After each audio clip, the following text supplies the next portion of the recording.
Agradeciendo a los miembros del directorio del instituto aquí presentes, al embajador Armando Valladares y muy especialmente al expresidente del Ecuador, Lenín Moreno, que se ha dado el tiempo para brindarnos hoy día una visión histórica de lo que fue su presencia como parte del proyecto de Rafael Correa, su acceso al gobierno, a la presidencia del Ecuador y la experiencia que lo llevó a realizar el quiebre de retorno a la democracia. Gracias a los expositores, a este foro tan importante que hemos denominado Ecuador, el difícil camino a la normalidad democrática. Permítame primero recordar algo que es muy importante cuando se analiza la realidad de un país. Es el ambiente regional en que se mueve ese país. El Ecuador es el centro del mundo, pero no es un país aislado. Es parte de las Américas y las Américas durante todo el siglo XXI han estado y están bajo el ataque y la presión de la expansión de la dictadura de Cuba, que con la creación del socialismo del siglo XXI con dinero venezolano, en vez de tener una dictadura que era lo que había en 1999, hemos llegado a tener 5. Cuba, Venezuela, Ecuador, Nicaragua, Bolivia. Ecuador es el único país que ha salido del sistema dictatorial del socialismo del siglo XXI.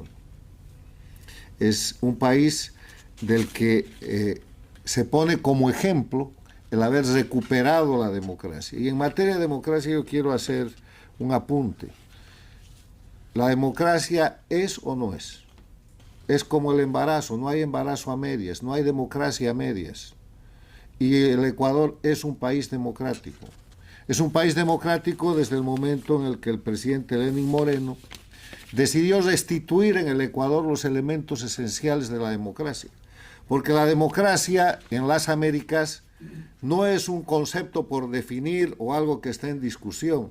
Está determinada por un instrumento que es la Carta Democrática Interamericana, cuyo artículo 3 señala los 5 elementos esenciales, que son el respeto a la libertad y los derechos humanos, el acceso al poder y su ejercicio con sujeción al Estado de Derecho, la separación e independencia de los poderes públicos, la libre organización política y la celebración de elecciones justas, libres, periódicas, fundadas en el sufragio universal como expresión de la soberanía popular.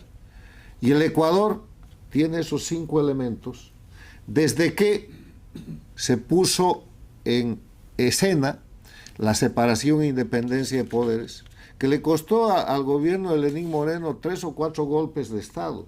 Yo recuerdo el del 2019 cuando tuvo que trasladar la sede de su gobierno de Quito a Guayaquil. ¿Por qué? Porque el enemigo no es lo que ustedes llaman correísmo. Correa y el correísmo son un instrumento, son un mecanismo de una organización de delincuencia organizada transnacional cuyo nomen político es socialismo del siglo XXI y que ahora está siendo identificada en Venezuela como el cartel de los soles y que tiene como liderazgo el grupo criminal más antiguo de la región, que es la dictadura de Cuba, el castrismo, convertido hoy día en castrochavismo. Entonces, en ese escenario, lo que tuvo Ecuador con Correa fue una dictadura de más de 10 años, y lo tienen que decir con claridad. Y las cosas que caracterizaban esa dictadura era la concentración del poder. Correa se proclamó que él era el ejecutivo, el legislativo, el judicial, él era el Estado ecuatoriano, públicamente, documentadamente. Habían presos políticos, a los que los miembros del Comité de Derechos Humanos aquí presentes viajaron al Ecuador para tratar de liberar y evitar el mecanismo de tortura que sufrían. Habían exiliados políticos, hubieron asesinatos que hasta ahora siguen en proceso de investigación. Hubieron confiscaciones, convirtieron al Ecuador en un narcoestado, batalla que ahora el país libra para salir adelante y para desmarcarse de la condición de narcoestado, para lo que expulsaron a la DEA, al embajador americano, y rompieron todos los acuerdos internacionales que incluían la base de Manta. Hubo fraude electoral, hubo mega corrupción. Ecuador era un satélite de Cuba y Venezuela, y como herencia de todo eso les han dejado lo que se llama el constitucionalismo del socialismo del siglo XXI o el constitucionalismo castrochavista, porque han logrado en el Ecuador lo que no han logrado en Chile, lo que sí han logrado en Venezuela y en Bolivia: instaurar una constitución para la dictadura. ¿Qué es lo que hace? Destroza las instituciones, protege la corrupción, facilita la permanencia indefinida en el poder y favorece el crimen organizado. Esa es la constitución que tiene hoy día el Ecuador, que les quiero recordar, entre otras cosas, tiene el fabuloso mérito, junto con Venezuela y Bolivia, de ser Estado plurinacional, que no es un concepto vago, es el concepto con el cual tratan de dividir la nación ecuatoriana, en este caso, para facilitar la confrontación permanente como mecanismo de control del país. O sea, ese es el Ecuador que salió de la dictadura a la democracia y que ahora avanza en el difícil camino de la restitución democrática. Y el difícil camino de la restitución democrática tiene que ver con el permanente ataque que el anterior o el próximo gobierno del Ecuador va a sufrir del grupo de delincuencia organizada transnacional operado desde Cuba y Venezuela, ahora con sus gobiernos paradictatoriales, de México con Sheinbaum, antes con López Obrador, Brasil con Lula, Colombia con Petro. El Ecuador está librando una lucha épica por la democracia de las Américas en el marco de la guerra híbrida que todas las democracias son víctimas en este siglo bajo el ataque del socialismo del siglo XXI. Y eso es lo que hay que entender.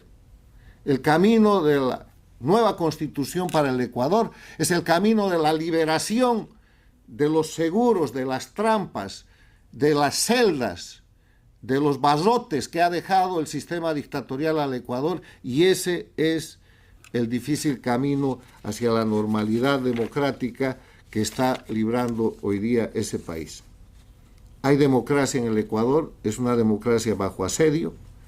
El Ecuador es el único país que ha salido de las dictaduras del socialismo del siglo XXI y obviamente tiene que seguir luchando para que no los retornen a esa condición de Estado satélite bajo dictadura, con muchos intentos que han habido, entre los que cuentan incluso asesinatos como el de Fernando Villavicencio, que era el candidato favorito para ganar una elección, al que han matado. ¿Por qué?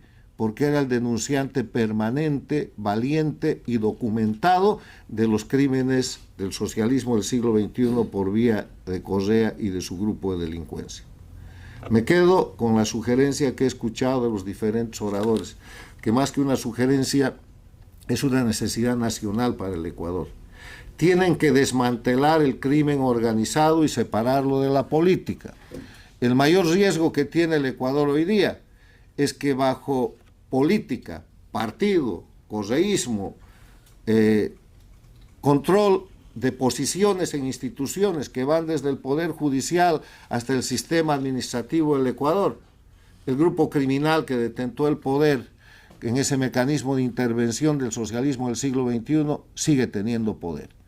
Y la fórmula es separar la delincuencia organizada de la política, que la política vuelva a ser política y que los criminales ocupen su posición bajo acusación en el marco de lo que es el ejercicio del Estado de Derecho.